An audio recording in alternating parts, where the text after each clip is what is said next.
But first, if dating is a struggle for you, have you considered hypnosis? It may help those looking for love. Stay with us.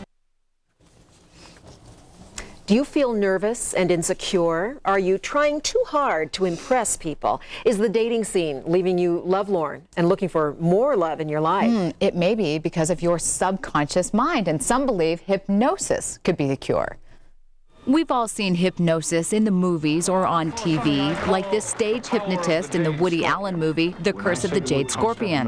You will instantly drop into the deepest hypnotic trance. Debra Berndt, a local certified clinical hypnotherapist, says hypnosis is nothing like what is in the movies or on TV. She puts people in a light trance. Just take a few deep breaths. Using her voice. Focus in on the sound of my voice. She blocks what she calls the critical mind. The critical mind is the aspect of your mind that kicks out ideas. And accesses the subconscious. The subconscious is like a big database of all your life experiences, and it also holds all of your beliefs that you hold about yourself, your self-esteem, whether you're lovable, whether you're worthy of love. Just in time for Valentine's Day, she is using hypnosis to help people gain dating confidence. People don't really love and honor themselves. Their self-esteem is very low, and they look outside of themselves to find something to complete them. So when you change the programming on the subconscious level, that I am wanted and I am worthy, a person that treats you that way will come into your life. Carissa Brown says it's worked for her. It made me so much more happy, which gave me more confidence, and I wasn't needing to find anybody else to fill some void that I had. After a month of working one-on-one with Debra and using Debra's self-hypnosis CDs, Carissa has found the man she believes she'll spend the rest of her life with. It's definitely the healthiest relationship I've ever been in.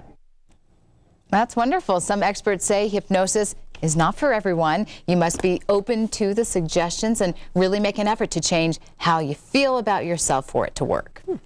And we welcome right now Debra Berndt, who is the certified clinical hypnotherapist you saw in that report. She joins us this morning. Nice to have you with us, Debra. Thank you. It's great to be here. And this isn't just about relationships. We are going to focus on that. But I'd like to start by just asking you, what kinds of attitudes or deficiencies have you helped clients address and improve with hypnotherapy? The simplest thing I've helped people do is quit smoking.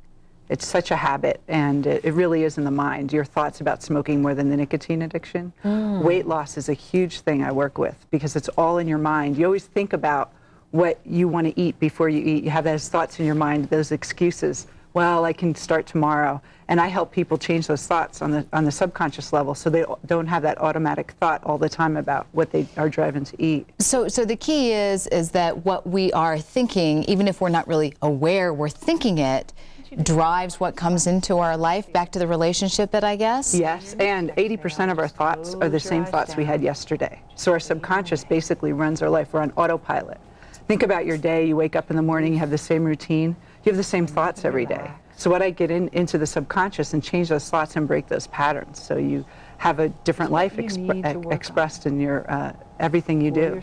Now, one thing that you mentioned to us as we were preparing for this little moment of chatting here is that hypnotherapy actually helped you and helped you overcome some of your attitudes so that you could connect with somebody who's really special in your life now. Yes, it's really amazing. I've tried everything from therapy to psychics and what's wrong, why can't I meet that right person, but I found deep on the subconscious level I just didn't really love myself. And you can change everything on the outside, but if you don't change the inside, you'll always attract the same type of person. So I finally met a wonderful man, and it's so different than whatever I had, and I really attribute it to hypnosis and hypnotherapy. Well, some skeptics would say, well, how do you know you just weren't in the right place at the right time? You finally found this guy. How do you know it was really the hypnosis that did it? It's how I act in the relationship, too. It's not just attracting that person. It's also being confident in yourself and not, you know, those old little insecurities that come up when you're in a relationship. They don't call, or if they're pulling away. I didn't have that mind chatter I used to have about doubting myself, and just really accepted the love that this person gives me, and it's wonderful. And you've been doing this now for a couple of years. Are you always successful? Well, I'm part of it. I'm 50% of it. The other 50% is the client. And the biggest thing is they have to be ready to change. A lot of people like to hang on to their old patterns so they have an excuse and they can blame other people, blame their parents, blame their ex. And they really have to be ready to take control of their life and make a change. And that's 90% of it. And once they really are ready, the change happens. Well, we're glad it worked for you and some other people as well. And we're going to pass on a little bit more information. We briefly touched on your CDs, these self-hypnosis CDs. They range from relationship issues to smoking and weight loss and other things like that. But go to our website, thedenverchannel.com, and when you're there, click on As Seen on 7 News. Thank you, Deborah. Nice Thank to have you you here with us. All right. And when we come